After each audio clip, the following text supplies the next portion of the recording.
안녕하세요. 단밤이에요. 오늘 읽어드릴 책은 논어인데요.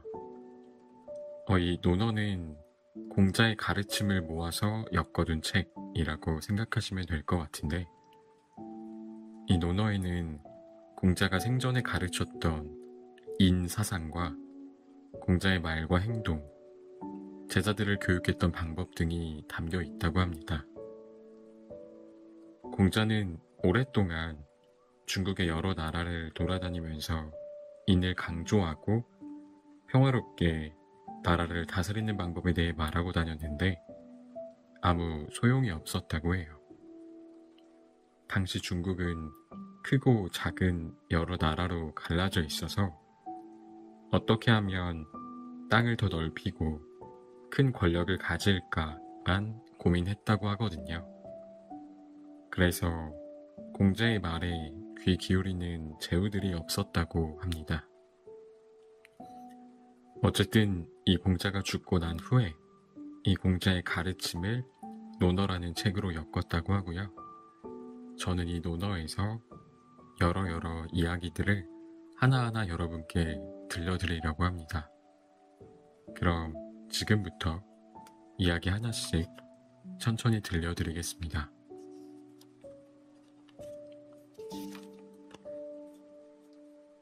첫 번째 이야기, 꾀꼬리의 울음소리. 어느 이른 아침 공자는 아들 이를 데리고 뜰 안을 거닐고 있었다. 이는 잉어를 뜻하는 글자로 노나라의 왕이 공자에게 아들을 낳은 것을 축하하는 선물로 잉어를 보내주었기 때문에 지은 이름이었다. 어디선가 꾀꼬리의 울음소리가 들려왔다. 아름다운 소리야. 공자는 혼자서 중얼거렸다. 봄이라 해도 아직 쌀쌀한 날씨였다. 또다시 꾀꼬리의 울음소리가 들려왔다. 꾀꼴, 꾀꼴. 아기 꾀꼬리의 아름다운 울음소리였다. 모든 게 저렇게 점점 성숙해가는 것이야. 공자는 빙그레 미소를 지으며 나직한 소리로 말하였다. 공자의 뒤를 따라가던 이는 귀를 기울였지만 아버지가 혼잣말로 조용히 말했기 때문에 무슨 말을 하는지 잘 알아들을 수 없었다.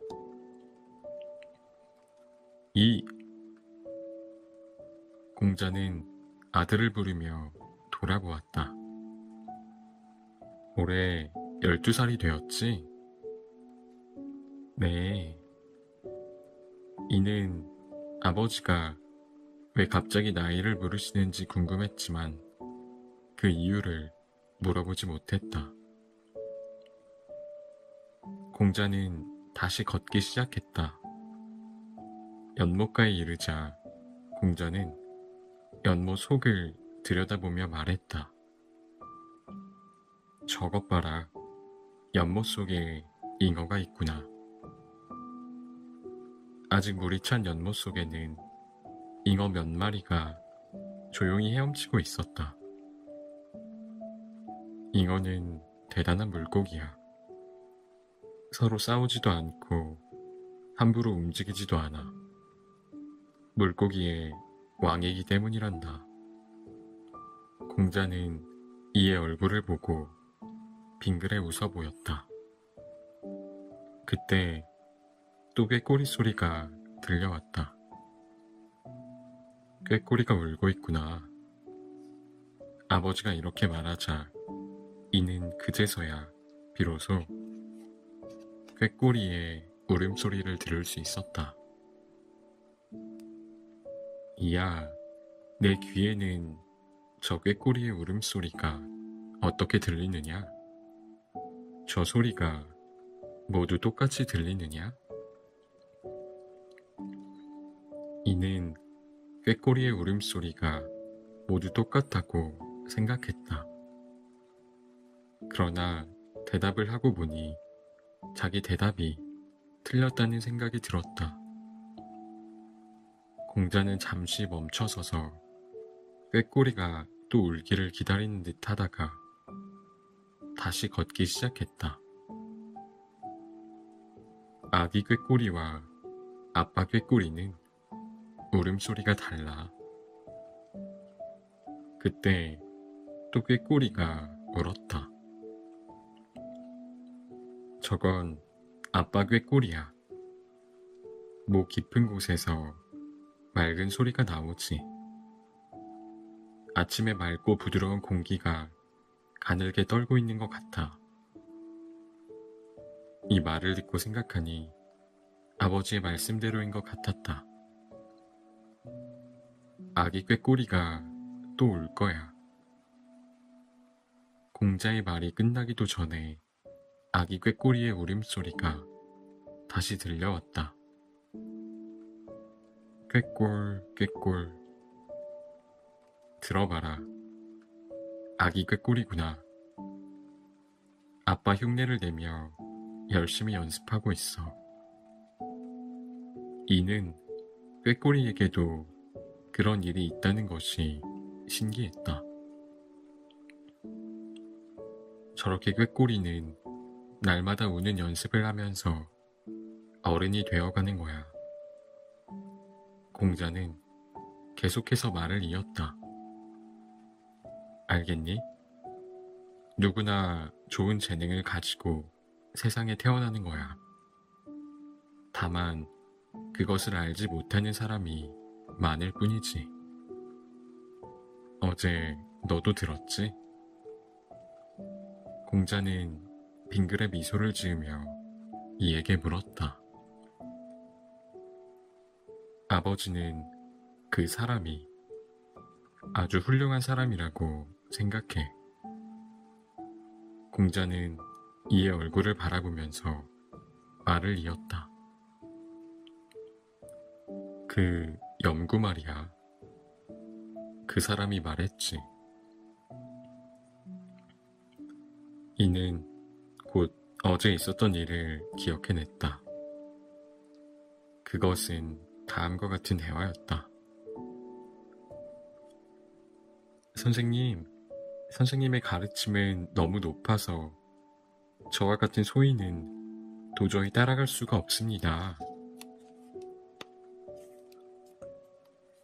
염구는 여느 때와 마찬가지로 점잖게 말했다. 왜 그러느냐? 공자가 궁금하다는 표정으로 물었다. 저에게는 그만한 힘이 없습니다.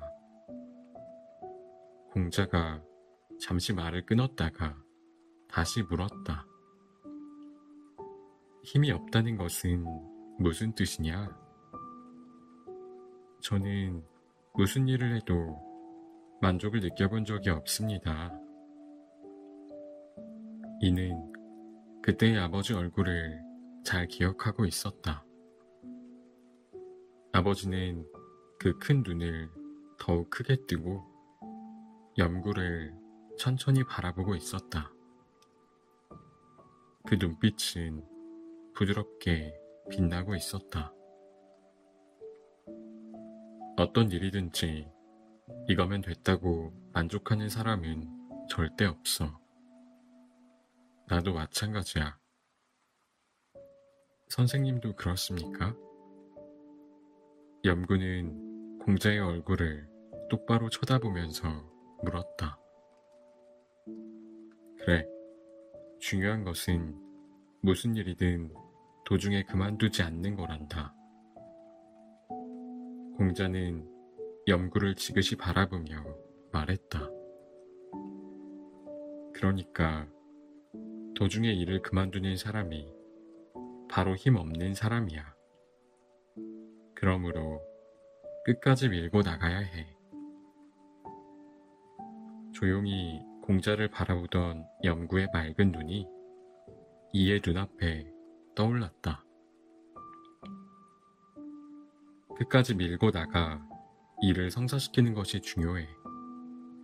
염구, 스스로 자기에게 힘이 없다고 말하는 사람은 자기가 타고난 좋은 재능을 알지 못하고 있기 때문이야.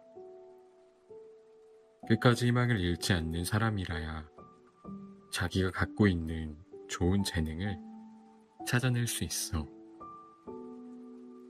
선생님, 고맙습니다.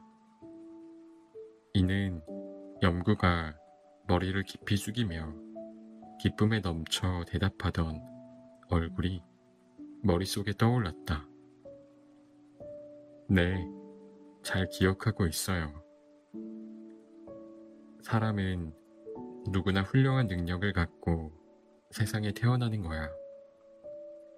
그것을 가꾸지 않고 소홀히 여기는 사람들이 얼마나 많은지 몰라. 갖고 나가면 훌륭한 열매를 얻을 수 있는데 말이야. 생각해봐. 내가 지금 이렇게 잘 걸을 수 있게 된 것도 하루아침에 된 일이 아니야. 여러 번 넘어져 무릎을 다치기도 하면서 많은 훈련을 거듭했기 때문에 지금처럼 잘 걷게 된 거지. 이는 아버지의 말이 모두 맞다고 생각했다. 꾀꼬리도 이가 말하려고 했을 때 공자가 물었다. 어린 너에게는 조금 어려운 질문일지 모르지만 뭔가 기억한다는 것은 무엇을 말하는 거냐? 공자는 전에도 종종 홀로 앉아 생각에 잠기곤 했던 연못가에 커다란 돌 위에 앉았다. 이는 아버지 앞에 앉았다. 잘 기억해둬라. 그리고 지금은 잘 이해가 되지 않더라도 좀 더 크면 잘 생각해봐라. 공자는 가만히 있다가 말을 이었다. 뭔가 기억한다는 것은 자연의 법칙과 나 자신이 하나가 되는 거야. 자연의 법칙과 나 자신이 하나가 된다고? 이는 공자가 무엇을 말하고 있는지 알 수 없었다. 저 아기 꾀꼬리는 온몸을 떨면서 우는 방법을 익히려고 하고 있지. 실패를 되풀이하면서 점점 아름다운 목소리를 낼 수 있게 되는 거야. 이는 아버지의 말이 여전히 잘 이해되지 않았지만 아버지의 말을 마음에 잘 새겨두려고 귀를 기울였다. 저 꾀꼬리도 어느 정도 시간이 지나면 기쁨을 얻게 되지. 너는 아버지가 평소에 사람들에게 하는 말을 기억하고 있겠지? 배우고 익히는 것이 큰 기쁨이라고 아버지는 자주 말해왔어. 배운다는 것은 스승이나 선배에게서 가르침을 받거나 책을 읽고 공부하는 것을 말하지. 익힌다는 것은 그 배운 것을 되풀이하며 자주 연습하는 것을 말해. 실패를 되풀이하면서도 학문이 점점 자기 몸에 배도록 하는 거야. 그때 비로소 사람은 말로 다 표현할 수 없는 기쁨을 마음속 깊이 느낄 수 있지. 그것이 살아가는 보람이야. 공자는 부드러우면서도 엄한 눈으로 이를 바라보았다. 그런 기쁨만 느낄 수 있다면 자신이 많은 것을 알고 있는 훌륭한 사람이라는 것을 사람들이 알아주지 않아도 불만을 갖지 않게 된다. 바로 그런 사람을 군자라고 말하는 거야. 공자는 머리 위에 들이운 매화나무 가지를 올려다보았다. 매화의 봉우리가 마냥 부풀어 오르는 듯했다. 금방이라도 매화가 필 것 같았다. 꾀꼴 꾀꼴. 아기 꾀꼬리가 또 울었다. 재아의 낮잠 버릇. 어느 날 재아는 낮잠을 실컷 자고 일어났다. 어렴풋한 기억 속에 어쩐지 무척 근사한 꿈을 꾼 것 같았다. 봄이라 들에는 복숭아꽃이 만발하고 하늘에는 종달새가 울고 있었던 것 같았다. 재아의 귓가에 참새들이 지저귀는 소리가 들려왔다.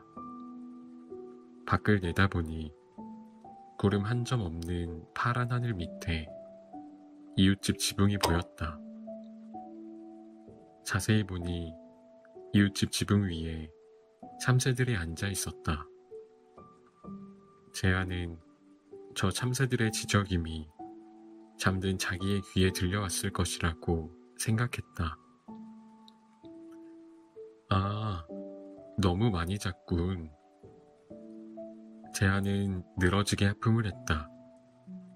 그리고 어깨를 치켜 올리며 아, 나 요즘 너무 나태해진 것 같아. 하고 무력감을 느끼며 말했다. 그렇지만 괜찮아. 차차 고쳐 나가면 돼. 선생님도 늘 말씀하셨잖아. 세상에 잘못을 저지르지 않는 사람은 없다. 중요한 것은 그 잘못을 고치느냐, 고치지 않느냐 하는 것이라고 말이야. 재아는 일어나 마루로 나왔다. 길게 이어진 마루 끝에 있는 방 주인은 매우 조용했다. 다른 사람들은 커다란 방에서 공자의 가르침을 받고 있었다. 재아는 방문 가까이 다가가자 조용하고도 힘찬 공자의 목소리가 들려왔다. 이크, 야단났군.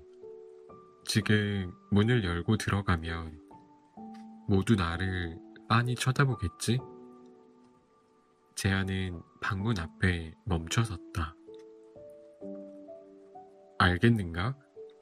지금 한 이야기를 정리해보면 누구나 잘못을 저지르지 않고 살아가기는 어렵다는 거야. 재아는 깜짝 놀랐다. 방금 낮잠에서 깨어나 스스로 자기에게 한 변명과 똑같은 말을 하는 공자의 목소리가 들려왔기 때문이다. 그러나 사람은 지나치게 심각하여 실수를 범하는 경우와 침착하지 못해서 실수하는 경우가 있어. 즉, 실수에 따라서 그가 어떤 사람인지 참된 모습을 알 수 있지.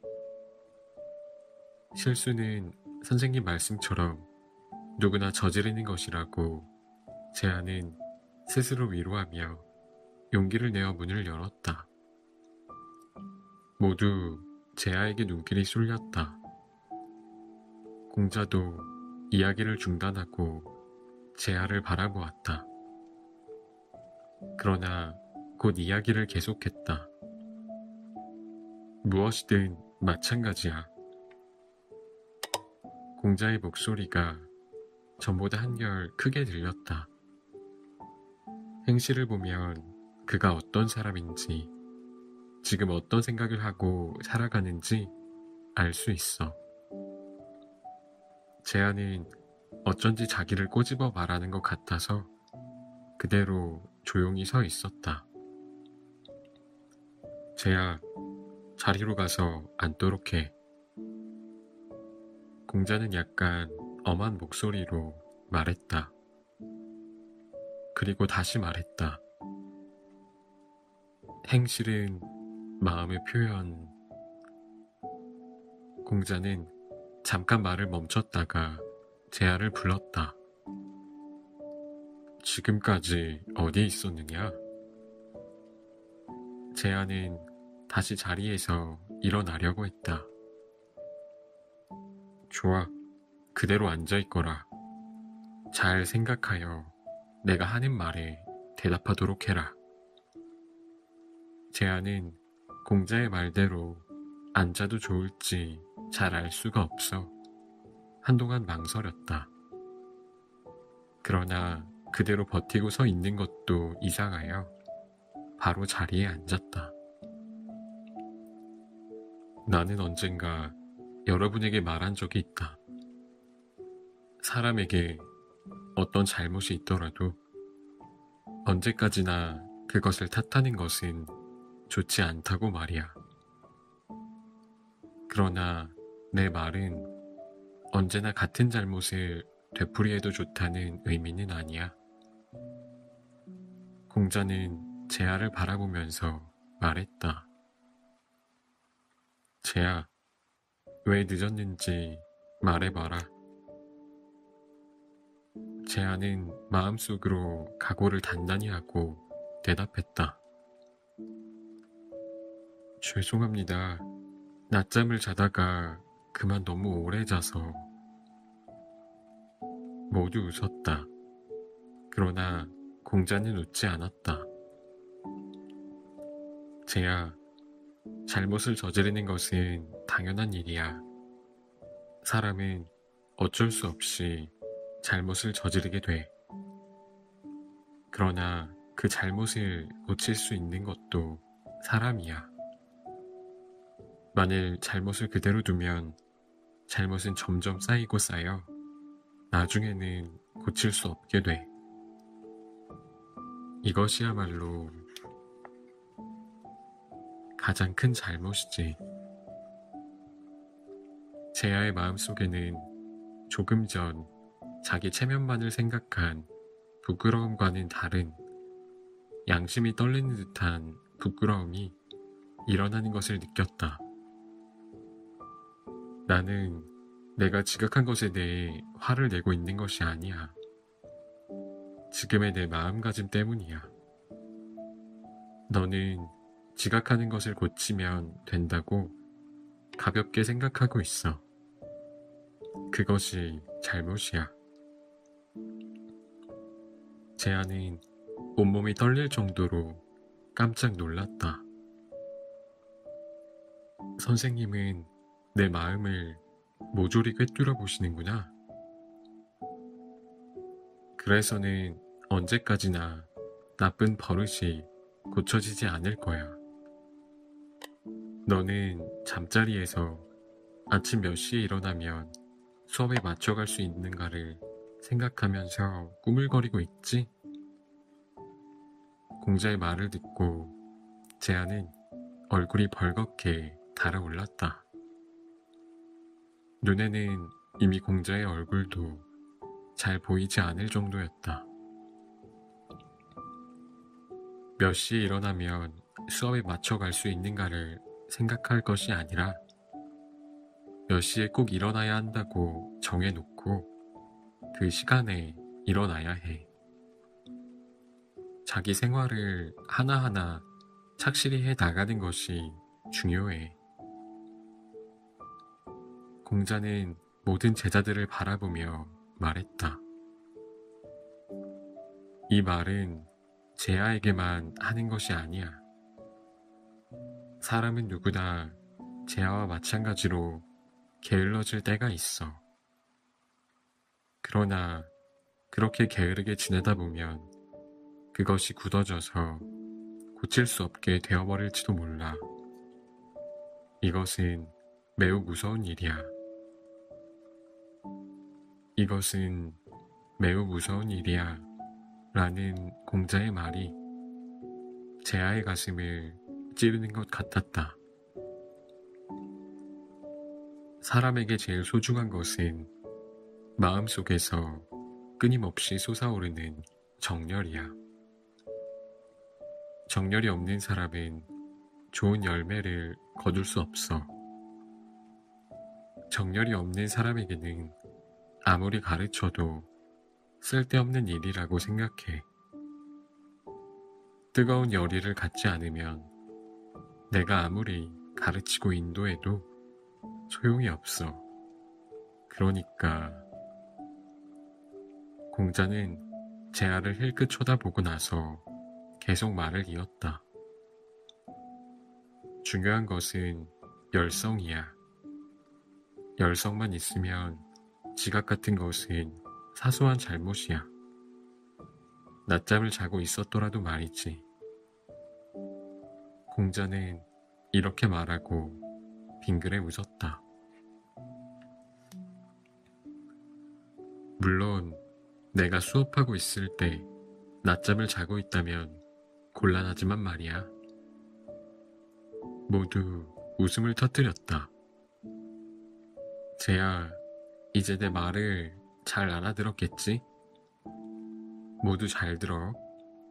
쟤야는 여러분 모두를 대신해서 나한테 꾸중을 들은 거야. 제자들은 공자의 말에 조용히 귀를 기울이고 있었다. 마음속에 정열을 잃어버려서는 안 돼. 타오르는 불길을 끄지 말아야 해. 공자는 이렇게 말하고 자리에서 일어났다. 재아는 주먹을 불끈 쥐고 눈물이 나오려는 것을 간신히 참고 있었다. 붉은 저녁해. 붉은 저녁해가 지평선 너머로 막 넘어가려는 때였다. 집집마다 굴뚝에서는 저녁밥을 짓는 연기가 뭉실뭉실 피어오르고 붉게 저녁놀이 낀 하늘에는 두세 마리의 새가 둥지를 찾아 날아가고 있었다. 공자와 제자들은 가을꽃이 핀 들로 나들이를 갔다가 돌아오는 길이었다. 그때 갑자기 자로가 말을 꺼냈다. 저 저녁해는 어쩜 저토록 커 보일까? 점심을 먹을 때는 하늘 한복판에 동그랗게 떠서 저 저녁해와는 비교도 되지 않을 만큼 작았는데 말이야.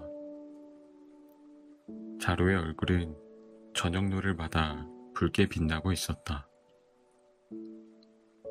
어쩌면 저토록 진하고도 강렬한 붉은 빛을 은근히 발하고 있을까? 점심때에는 단지 허옇게만 빛나고 있었는데.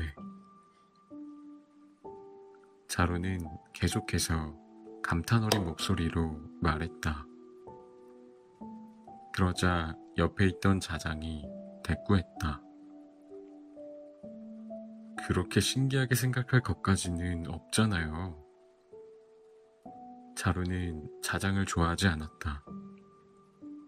자기보다 나이가 어린데도 윗사람을 무시하는 버릇이 있었고 언제나 자기의 출세만 생각하는 이기적인 사람이기 때문이다.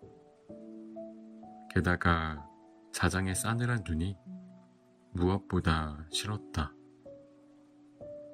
나는 신기하게 생각한 것이 아니라 저녁해가 아름답다고 느꼈을 뿐이야. 자로가 퉁명스럽게 말했다. 그렇습니까? 그렇지만 당신은 아름답다고 말하지 않았어요. 낮에 작게 보이던 해가 지금은 왜 이렇게 커 보이냐고 말했지요. 자로는 성미가 매우 급하고 쏘아붙이는 편이었으나 매우 순진한 사람이었다. 그래서 자장은 이렇게 놀려주었다. 당신은 해가 지평선에 가까워짐에 따라 저렇게 붉어지고 커지는가 하고 감탄만 하는데 그 이유는 모르고 있나요? 사실 자로는 그 까닭을 모르고 있었기 때문에 뭐라고 대답해야 할지 몰라 당황했다. 자장은 그것도 모르고 있느냐는 얼굴로 바라보며 말했다. 당신은 우리의 대선배예요. 그 이유를 말씀해 주세요. 공자는 빙그레 웃으면서 두 사람의 이야기를 듣고 있었다. 그건... 자로는 입을 열었으나 말을 잇지 못했다. 자로는 거짓말을 할 줄도 모르고 둘러댈 줄도 몰랐다. 자로가 머뭇거리고 있자 자장이 다시 나섰다. 모르신다면 실례가 되겠지만 후배인 제 생각을 말씀드려 볼까 합니다. 공자는 말하고 있는 자장의 옆 얼굴을 가만히 바라보았다. 해가 저녁 때 유난히 커 보이는 것은 지평선에 가까워져 있기 때문이에요. 그리고 붉게 보이는 것은 땅 가까이의 두꺼운 공기층을 통해 보이기 때문에 해가 그렇게 붉게 보이는 것입니다. 자장은 원래 침착하고 말주변이 좋아서 거짓말을 해도 그럴듯하게 들렸다. 듣고 있던 자로는 자장의 말이 맞는 것 같아 붉은 해를 다시 쳐다보았다. 공자가 뒤에서 소리내어 웃었다. 하하하, 그거 재치 있는 문답이군. 공자의 말을 들은 자로는 미심쩍은 얼굴을 했다. 자장. 공자가 자장의 얼굴을 들여다보며 물었다. 자네는 여기서 해까지 거리를 재어본 적이 있나? 자장이 대답했다. 없습니다. 그럼 낮의 해와 저녁 때 해 가운데 어느 쪽이 더 멀리 있는지 실제로 재어본 적이 있나? 없습니다. 그런데 어떻게 저녁 해가 더 가까운 줄 알게 되었는고? 커 보이기 때문입니다. 하긴 그렇지. 사물과 우리 눈이 가까워지면 커 보인다는 것은 잘 알고 있지. 공자는 깊은 연못과 같은 잔잔한 눈으로 저녁해를 바라보면서 말했다. 해와 가까워지면 이 세상은 더욱 밝아지고 공기는 더욱 따뜻해진다고 생각할 수도 있겠지. 자장은 그렇다는 듯이 고개를 숙였다. 그렇지만 실제와 달리 우리 눈에만 커 보이는지도 몰라. 공자의 말에 자장이 물었다. 선생님, 그러면 선생님께서 저 해가 어찌하여 저렇게 붉게 보이고 크게 보이는지 그 까닭을 가르쳐 주십시오. 공자는 곧 대답했다. 나도 모른다네. 자루는 공자와 같은 위대한 선생님도 모르는 것이 있나 하고 깜짝 놀랐다. 선생님, 그렇지만 저렇게 커 보이는 것은 제 눈에는 확실히 낮의 해와 저녁 때 해는 다르게 보입니다. 자루는 몹시 궁금해하다는 표정이었다. 그래 자루, 나도 마찬가지야. 저는 어렸을 때부터 저녁에 해가 커 보이는 것이 이상했습니다. 그리고 자랄수록 저만 그 까닭을 모르고 있는 것이 아닌가 생각했습니다. 그래서 자로는 말을 잠깐 끊었다가 다시 이었다. 조금 전에도 자장이 그 까닭을 물었을 때 무척 부끄럽게 생각했습니다. 공자는 유쾌한 듯이 웃었다. 자로, 무엇이든지 모를 때는 남에게 묻는 것이 좋아. 부끄럽게 생각해서는 안 돼. 바로 묻지 않으면 언제까지나 모른 채 지나게 되어버리지.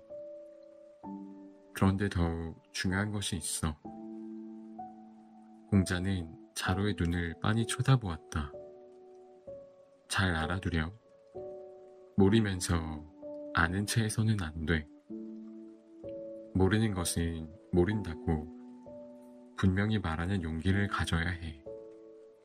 그건 어려운 일이기도 하지만 말이야. 공자는 붉게 타오르는 저녁해를 바라보고 있었다. 자로, 안다는 것이 무엇인지 가르쳐주지. 자로는 한 걸음 더 공자에게 가까이 다가왔다. 아는 것은 안다고 말하고 모르는 것은 모른다고 분명히 구분하는 것. 이것이 곧 아는 것이란다. 조용히 타이르듯이 말하는 공자의 얼굴은 점점 더 붉어지는 저녁노를 받아 거룩하게 보이기까지 했다. 자로는 한 걸음 더 가까이 다가섰다. 공자는 혼잣말처럼 중얼거렸다. 이 세상은 신기한 일들로 가득 차 있어. 자로는 공자의 얼굴에서 지금까지 보지 못했던 쓸쓸한 표정을 본 것 같았다. 그러나 순간 자로를 향해 다가오는 공자의 얼굴은 어느새 웃고 있었다. 자, 자로도 자장도 어서 서두르게. 해가 저 너머로 완전히 넘어가 어두워지기 전에 말이야. 가을바람이 소소히 들을 스쳐 지나가고 있었다. 안녕하세요, 단밤이에요. 오늘 읽어드릴 책은 논어인데요. 이 논어는 공자의 가르침을 모아서 엮어둔 책이라고 생각하시면 될 것 같은데, 이 논어에는 공자가 생전에 가르쳤던 인사상과 공자의 말과 행동, 제자들을 교육했던 방법 등이 담겨 있다고 합니다. 공자는 오랫동안 중국의 여러 나라를 돌아다니면서 인을 강조하고 평화롭게 나라를 다스리는 방법에 대해 말하고 다녔는데 아무 소용이 없었다고 해요. 당시 중국은 크고 작은 여러 나라로 갈라져 있어서 어떻게 하면 땅을 더 넓히고 큰 권력을 가질까만 고민했다고 하거든요. 그래서 공자의 말에 귀 기울이는 제후들이 없었다고 합니다. 어쨌든 이 공자가 죽고 난 후에 이 공자의 가르침을 논어라는 책으로 엮었다고 하고요. 저는 이 논어에서 여러 이야기들을 하나하나 여러분께 들려드리려고 합니다. 그럼 지금부터 이야기 하나씩 천천히 들려드리겠습니다.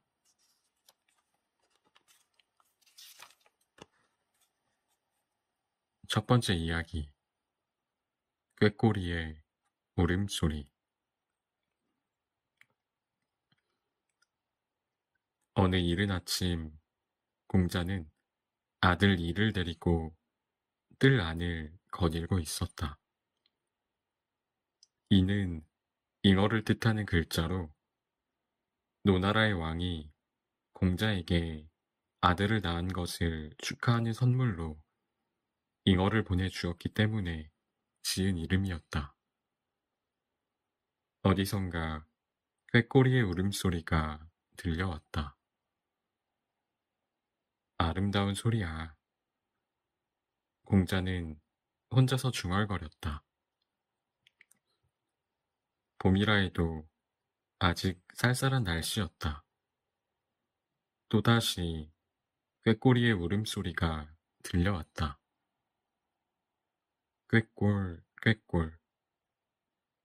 아기 꾀꼬리의 아름다운 울음소리였다. 모든 게 저렇게 점점 성숙해가는 것이야. 공자는 빙그레 미소를 지으며 나직한 소리로 말하였다.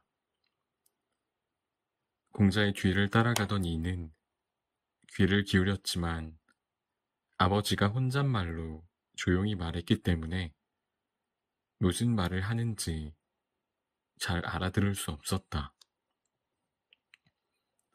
이 공자는 아들을 부르며 돌아보았다. 올해 12살이 되었지? 네. 이는 아버지가 왜 갑자기 나이를 물으시는지 궁금했지만 그 이유를 물어보지 못했다. 공자는 다시 걷기 시작했다. 연못가에 이르자 공자는 연못 속을 들여다보며 말했다. 저것 봐라. 연못 속에 잉어가 있구나. 아직 물이 찬 연못 속에는 잉어 몇 마리가 조용히 헤엄치고 있었다. 잉어는 대단한 물고기야. 서로 싸우지도 않고 함부로 움직이지도 않아. 물고기의 왕이기 때문이란다. 공자는 이의 얼굴을 보고 빙그레 웃어 보였다. 그때 또 꾀꼬리 소리가 들려왔다. 꾀꼬리가 울고 있구나. 아버지가 이렇게 말하자 이는 그제서야 비로소 꾀꼬리의 울음소리를 들을 수 있었다. 이야, 내 귀에는 저 꾀꼬리의 울음소리가 어떻게 들리느냐? 저 소리가 모두 똑같이 들리느냐? 이는 꾀꼬리의 울음소리가 모두 똑같다고 생각했다. 그러나 대답을 하고 보니 자기 대답이 틀렸다는 생각이 들었다. 공자는 잠시 멈춰서서 꾀꼬리가 또 울기를 기다리는 듯 하다가 다시 걷기 시작했다. 아기 꾀꼬리와 아빠 꾀꼬리는 울음소리가 달라. 그때 또 꾀꼬리가 울었다. 저건 아빠 꾀꼬리야. 목 깊은 곳에서 맑은 소리가 나오지. 아침에 맑고 부드러운 공기가 가늘게 떨고 있는 것 같아. 이 말을 듣고 생각하니 아버지의 말씀대로인 것 같았다. 아기 꾀꼬리가 또 울 거야. 공자의 말이 끝나기도 전에 아기 꾀꼬리의 울음소리가 다시 들려왔다. 꾀꼴, 꾀꼴. 들어봐라. 아기 꾀꼬리구나. 아빠 흉내를 내며 열심히 연습하고 있어. 이는 꾀꼬리에게도 그런 일이 있다는 것이 신기했다. 저렇게 꾀꼬리는 날마다 우는 연습을 하면서 어른이 되어가는 거야. 공자는 계속해서 말을 이었다. 알겠니? 누구나 좋은 재능을 가지고 세상에 태어나는 거야. 다만 그것을 알지 못하는 사람이 많을 뿐이지. 어제 너도 들었지? 공자는 빙그레 미소를 지으며 이에게 물었다. 아버지는 그 사람이 아주 훌륭한 사람이라고 생각해. 공자는 이의 얼굴을 바라보면서 말을 이었다. 그 염구 말이야. 그 사람이 말했지. 이는 곧 어제 있었던 일을 기억해냈다. 그것은 다음과 같은 대화였다. 선생님, 선생님의 가르침은 너무 높아서 저와 같은 소인은 도저히 따라갈 수가 없습니다. 염구는 여느 때와 마찬가지로 점잖게 말했다. 왜 그러느냐? 공자가 궁금하다는 표정으로 물었다. 저에게는 그만한 힘이 없습니다. 공자가 잠시 말을 끊었다가 다시 물었다. 힘이 없다는 것은 무슨 뜻이냐? 저는 무슨 일을 해도 만족을 느껴본 적이 없습니다. 이는 그때의 아버지 얼굴을 잘 기억하고 있었다.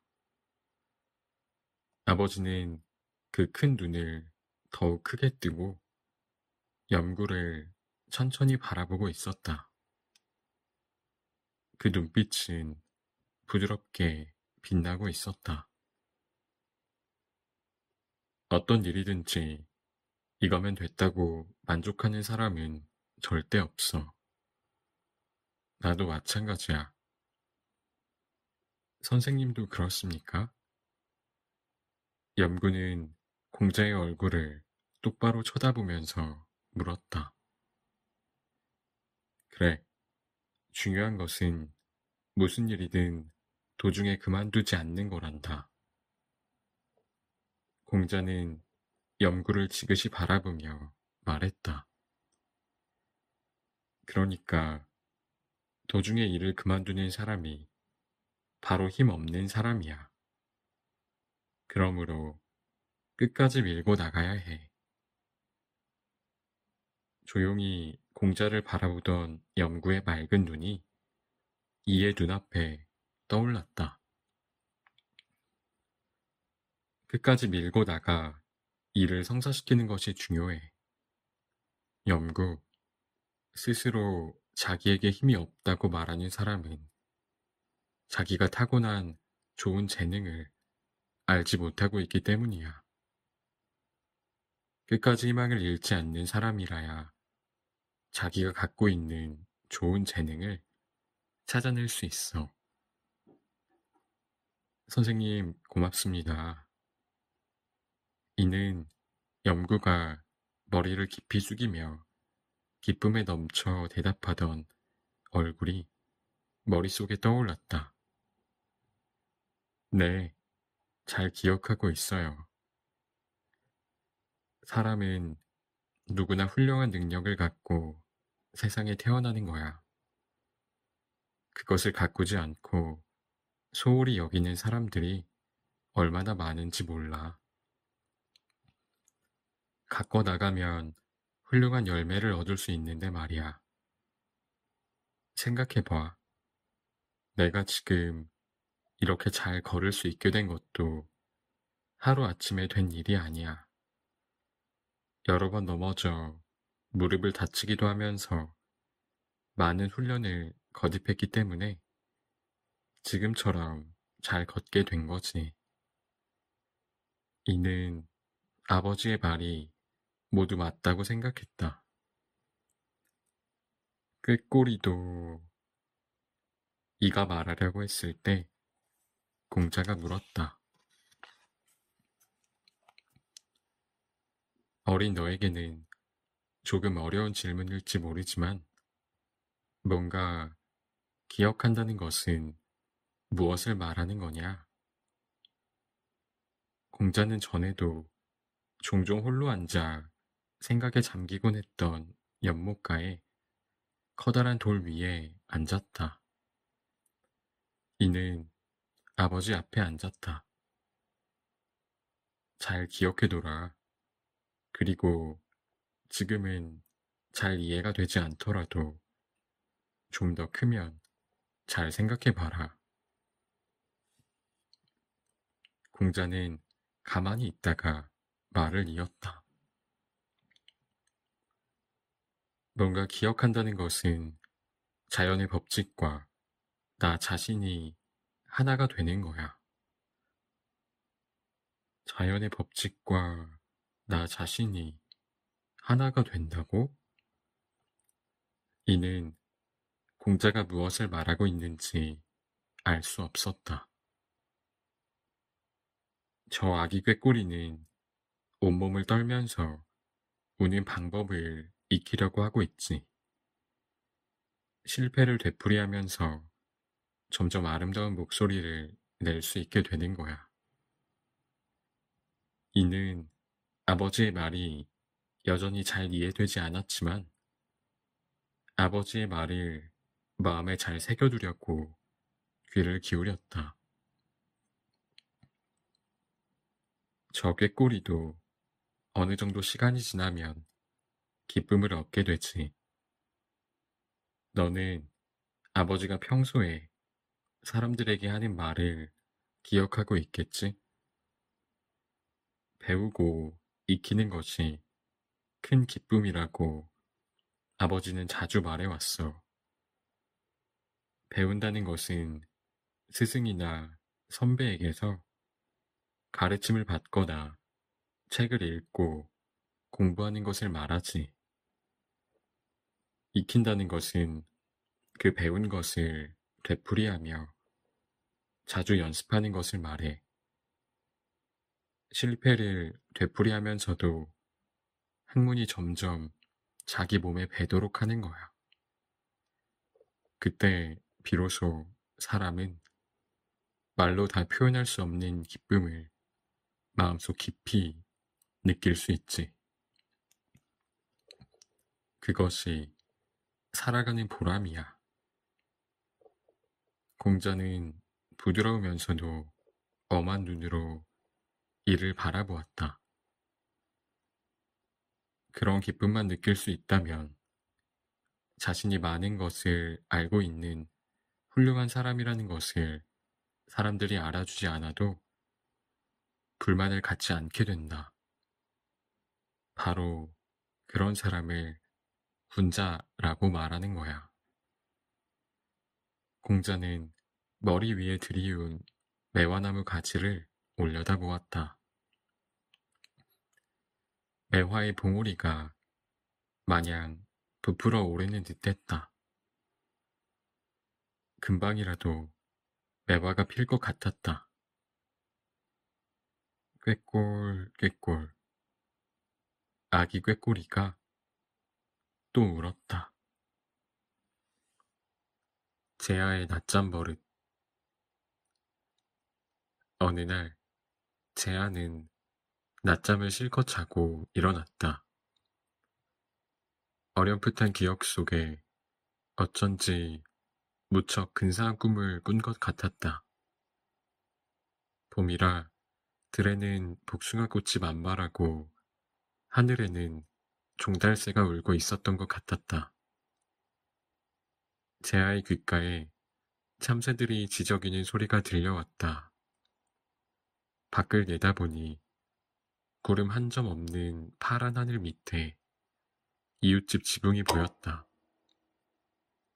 자세히 보니 이웃집 지붕 위에 참새들이 앉아 있었다. 재아는 저 참새들의 지저귀이 잠든 자기의 귀에 들려왔을 것이라고 생각했다. 아, 너무 많이 잤군. 재아는 늘어지게 하품을 했다. 그리고 어깨를 치켜 올리며 아, 나 요즘 너무 나태해진 것 같아. 하고 무력감을 느끼며 말했다. 그렇지만 괜찮아. 차차 고쳐 나가면 돼. 선생님도 늘 말씀하셨잖아. 세상에 잘못을 저지르지 않는 사람은 없다. 중요한 것은 그 잘못을 고치느냐, 고치지 않느냐 하는 것이라고 말이야. 재하는 일어나 마루로 나왔다. 길게 이어진 마루 끝에 있는 방 주인은 매우 조용했다. 다른 사람들은 커다란 방에서 공자의 가르침을 받고 있었다. 재하는 방문 가까이 다가가자 조용하고도 힘찬 공자의 목소리가 들려왔다. 이크, 야단났군. 지금 문을 열고 들어가면 모두 나를 빤히 쳐다보겠지? 재하는 방문 앞에 멈춰섰다. 알겠는가? 지금 한 이야기를 정리해보면 누구나 잘못을 저지르지 않고 살아가기는 어렵다는 거야.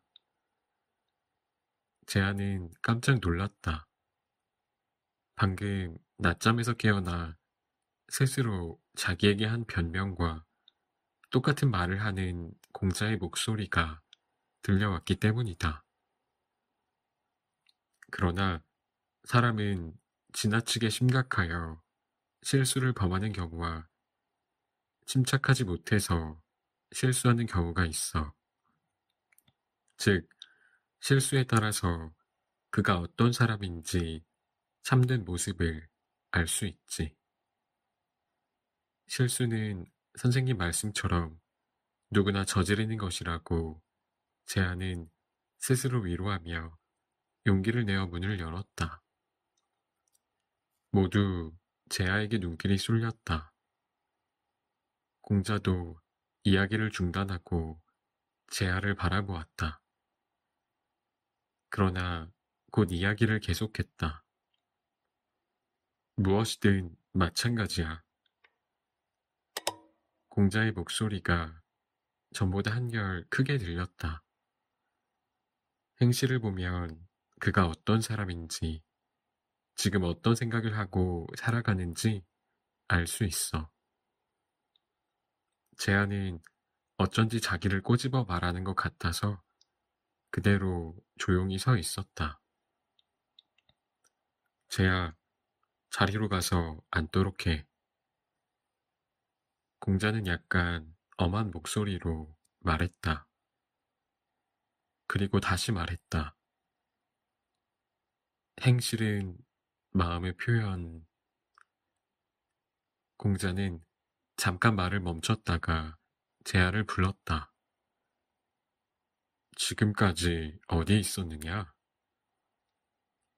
재하는 다시 자리에서 일어나려고 했다. 좋아, 그대로 앉아있거라. 잘 생각하여 내가 하는 말에 대답하도록 해라. 재하는 공자의 말대로 앉아도 좋을지 잘 알 수가 없어 한동안 망설였다. 그러나 그대로 버티고 서 있는 것도 이상하여 바로 자리에 앉았다. 나는 언젠가 여러분에게 말한 적이 있다. 사람에게 어떤 잘못이 있더라도 언제까지나 그것을 탓하는 것은 좋지 않다고 말이야. 그러나 내 말은 언제나 같은 잘못을 되풀이해도 좋다는 의미는 아니야. 공자는 재하를 바라보면서 말했다. 재하, 왜 늦었는지 말해봐라. 재하는 마음속으로 각오를 단단히 하고 대답했다. 죄송합니다. 낮잠을 자다가 그만 너무 오래 자서. 모두 웃었다. 그러나 공자는 웃지 않았다. 재야, 잘못을 저지르는 것은 당연한 일이야. 사람은 어쩔 수 없이 잘못을 저지르게 돼. 그러나 그 잘못을 고칠 수 있는 것도 사람이야. 만일 잘못을 그대로 두면 잘못은 점점 쌓이고 쌓여 나중에는 고칠 수 없게 돼. 이것이야말로 가장 큰 잘못이지. 제아의 마음속에는 조금 전 자기 체면만을 생각한 부끄러움과는 다른 양심이 떨리는 듯한 부끄러움이 일어나는 것을 느꼈다. 나는 내가 지각한 것에 대해 화를 내고 있는 것이 아니야. 지금의 내 마음가짐 때문이야. 너는 지각하는 것을 고치면 된다고 가볍게 생각하고 있어. 그것이 잘못이야. 재아는 온몸이 떨릴 정도로 깜짝 놀랐다. 선생님은 내 마음을 모조리 꿰뚫어 보시는구나. 그래서는 언제까지나 나쁜 버릇이 고쳐지지 않을 거야. 너는 잠자리에서 아침 몇 시에 일어나면 수업에 맞춰갈 수 있는가를 생각하면서 꾸물거리고 있지? 공자의 말을 듣고 재아는 얼굴이 벌겋게 달아올랐다. 눈에는 이미 공자의 얼굴도 잘 보이지 않을 정도였다.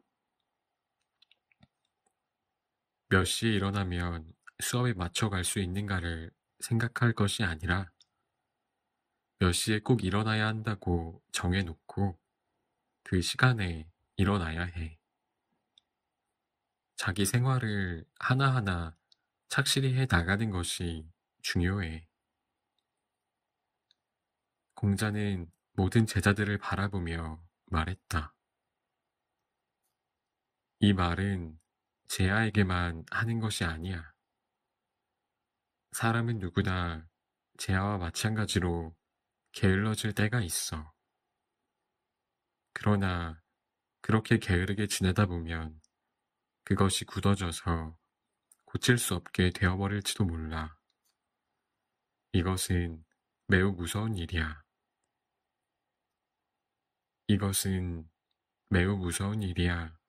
라는 공자의 말이 제아의 가슴을 찌르는 것 같았다. 사람에게 제일 소중한 것은 마음속에서 끊임없이 솟아오르는 정열이야. 정열이 없는 사람은 좋은 열매를 거둘 수 없어. 정열이 없는 사람에게는 아무리 가르쳐도 쓸데없는 일이라고 생각해. 뜨거운 열의를 갖지 않으면 내가 아무리 가르치고 인도해도 소용이 없어. 그러니까 공자는 재아를 힐끗 쳐다보고 나서 계속 말을 이었다. 중요한 것은 열성이야. 열성만 있으면 지각 같은 것은 사소한 잘못이야. 낮잠을 자고 있었더라도 말이지. 공자는 이렇게 말하고 빙그레 웃었다. 물론 내가 수업하고 있을 때 낮잠을 자고 있다면 곤란하지만 말이야. 모두 웃음을 터뜨렸다. 쟤야, 이제 내 말을 잘 알아들었겠지? 모두 잘 들어. 쟤야는 여러분 모두를 대신해서 나한테 꾸중을 들인 거야. 제자들은 공자의 말에 조용히 귀를 기울이고 있었다. 마음속에 정열을 잃어버려서는 안 돼. 타오르는 불길을 끄지 말아야 해. 공자는 이렇게 말하고 자리에서 일어났다. 재아는 주먹을 불끈 쥐고 눈물이 나오려는 것을 간신히 참고 있었다. 붉은 저녁해. 붉은 저녁해가 지평선 너머로 막 넘어가려는 때였다. 집집마다 굴뚝에서는 저녁밥을 짓는 연기가 뭉실뭉실 피어오르고 붉게 저녁 노리 낀 하늘에는 두세 마리의 새가 둥지를 찾아 날아가고 있었다. 공자와 제자들은 가을꽃이 핀 들로 나들이를 갔다가 돌아오는 길이었다. 그때 갑자기 자로가 말을 꺼냈다. 저 저녁에는 어쩜 저토록 커 보일까? 점심을 먹을 때는 하늘 한복판에 동그랗게 떠서 저 저녁해와는 비교도 되지 않을 만큼 작았는데 말이야. 자로의 얼굴은 저녁노를 받아 붉게 빛나고 있었다. 어쩌면 저토록 진하고도 강렬한 붉은 빛을 은근히 발하고 있을까? 점심때에는 단지 허옇게만 빛나고 있었는데. 자로는 계속해서 감탄 어린 목소리로 말했다. 그러자 옆에 있던 자장이 대꾸했다. 그렇게 신기하게 생각할 것까지는 없잖아요. 자로는 자장을 좋아하지 않았다. 자기보다 나이가 어린데도 윗사람을 무시하는 버릇이 있었고, 언제나 자기의 출세만 생각하는 이기적인 사람이기 때문이다. 게다가 자장의 싸늘한 눈이 무엇보다 싫었다. 나는 신기하게 생각한 것이 아니라 저녁해가 아름답다고 느꼈을 뿐이야. 자루가 퉁명스럽게 말했다. 그렇습니까? 그렇지만 당신은 아름답다고 말하지 않았어요. 낮에 작게 보이던 해가 지금은 왜 이렇게 커 보이냐고 말했지요. 자루는 성미가 매우 급하고 쏘아붙이는 편이었으나 매우 순진한 사람이었다. 그래서 자장은 이렇게 놀려주었다. 당신은 해가 지평선에 가까워짐에 따라 저렇게 붉어지고 커지는가 하고 감탄만 하는데 그 이유는 모르고 있나요? 사실 자로는 그 까닭을 모르고 있었기 때문에 뭐라고 대답해야 할지 몰라 당황했다. 자장은 그것도 모르고 있느냐는 얼굴로 바라보며 말했다. 당신은 우리의 대선배예요. 그 이유를 말씀해 주세요. 공자는 빙그레 웃으면서 두 사람의 이야기를 듣고 있었다. 그건... 자로는 입을 열었으나 말을 잇지 못했다. 자로는 거짓말을 할 줄도 모르고 둘러댈 줄도 몰랐다. 자로가 머뭇거리고 있자 자장이 다시 나섰다. 모르신다면 실례가 되겠지만 후배인 제 생각을 말씀드려 볼까 합니다. 공자는 말하고 있는 자장의 옆 얼굴을 가만히 바라보았다. 해가 저녁 때 유난히 커 보이는 것은 지평선에 가까워져 있기 때문이에요. 그리고 붉게 보이는 것은 땅 가까이의 두꺼운 공기층을 통해 보이기 때문에 해가 그렇게 붉게 보이는 것입니다. 자장은 원래 침착하고 말주변이 좋아서 거짓말을 해도 그럴듯하게 들렸다. 듣고 있던 자로는 자장의 말이 맞는 것 같아 붉은 해를 다시 쳐다보았다.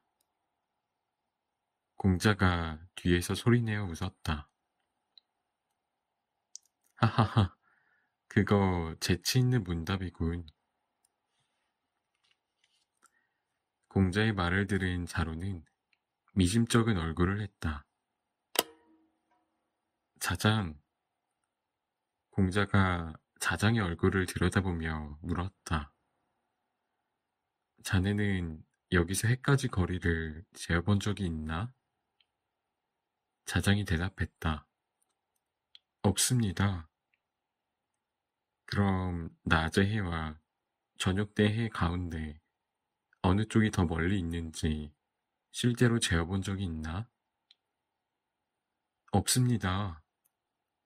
그런데 어떻게 저녁 해가 더 가까운 줄 알게 되었는고? 커 보이기 때문입니다. 하긴 그렇지. 사물과 우리 눈이 가까워지면 커 보인다는 것은 잘 알고 있지.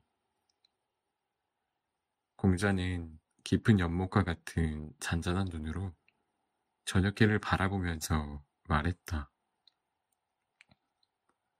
해와 가까워지면 이 세상은 더욱 밝아지고 공기는 더욱 따뜻해진다고 생각할 수도 있겠지.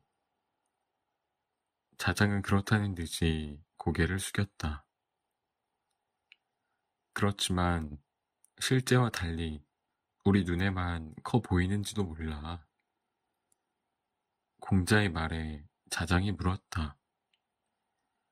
선생님, 그러면 선생님께서 저 해가 어찌하여 저렇게 붉게 보이고 크게 보이는지 그 까닭을 가르쳐 주십시오.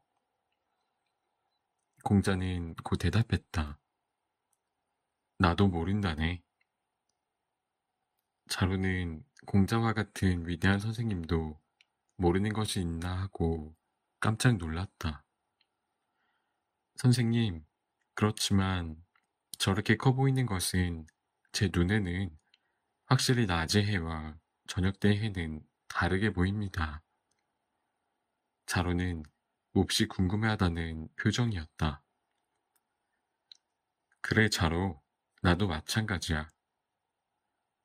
저는 어렸을 때부터 저녁에 해가 커 보이는 것이 이상했습니다. 그리고 자랄수록 저만 그 까닭을 모르고 있는 것이 아닌가 생각했습니다. 그래서 자로는 말을 잠깐 끊었다가 다시 이었다. 조금 전에도 자장이 그 까닭을 물었을 때 무척 부끄럽게 생각했습니다. 공자는 유쾌한 듯이 웃었다. 자로, 무엇이든지 모를 때는 남에게 묻는 것이 좋아. 부끄럽게 생각해서는 안 돼. 바로 묻지 않으면 언제까지나 모른 채 지나게 되어 버리지. 그런데 더욱 중요한 것이 있어. 공자는 자로의 눈을 빤히 쳐다보았다. 잘 알아두렴. 모르면서 아는 채 해서는 안 돼. 모르는 것은 모른다고 분명히 말하는 용기를 가져야 해. 그건 어려운 일이기도 하지만 말이야. 공자는 붉게 타오르는 저녁해를 바라보고 있었다. 자로, 안다는 것이 무엇인지 가르쳐 주지. 자로는 한 걸음 더 공자에게 가까이 다가왔다. 아는 것은 안다고 말하고 모르는 것은 모른다고 분명히 구분하는 것. 이것이 곧 아는 것이란다. 조용히 타이르듯이 말하는 공자의 얼굴은 점점 더 붉어지는 저녁노를 받아 거룩하게 보이기까지 했다. 자루는 한 걸음 더 가까이 다가섰다. 공자는 혼잣말처럼 중얼거렸다. 이 세상은 신기한 일들로 가득 차 있어. 자루는 공자의 얼굴에서 지금까지 보지 못했던 쓸쓸한 표정을 본 것 같았다. 그러나 순간 자루를 향해 다가오는 공자의 얼굴은 어느새 웃고 있었다. 자, 자루도 자장도 어서 서두르게. 해가 저 너머로 완전히 넘어가 어두워지기 전에 말이야. 가을바람이 소소히 들을 스쳐 지나가고 있었다.